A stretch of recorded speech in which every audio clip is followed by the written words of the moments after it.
is a data scientist, and how would one even begin to become one? That's one of the guys out in Silicon Valley because one of the ways I tried to write this book really was try to build a narrative, and it's around one young man and one old company.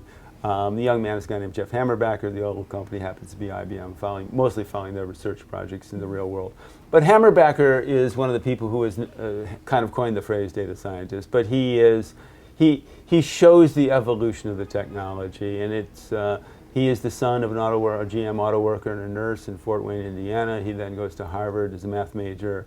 He goes to Wall Street, where all the smart people are going for a while, and stays there for about a year and a half and decides that's not for him, and then joins some former Harvard classmates out at Facebook and starts the first data team. And then he decided that targeting ads wasn't entirely for him, as interesting as it is technically, right? The things that Facebook and Google do.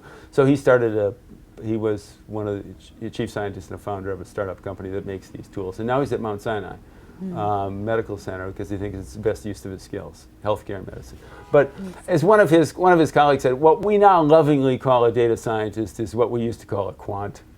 And what it is the simple kind of definition is a more broad-based person who really is highly numerate for a data scientist. The number of people that we're going to need that are these hardcore data scientists is relatively small. McKinsey did compared to how many more data literate managers we're going to need. McKinsey did a study a few years back, and you can bicker with the numbers, but order of magnitude, they're probably right, that we're going to need 140 to 190,000 additional really people with deep quantitative skills, but we'll need 1.5 million data literate managers to make this work, because if it's not, it can't become mainstream if a small priesthood of people is doing it. Yeah. I mean, in the same way that huge numbers of the startups in Silicon Valley are trying to make the equivalent of a spreadsheet for data science, to make it accessible to broad numbers of people.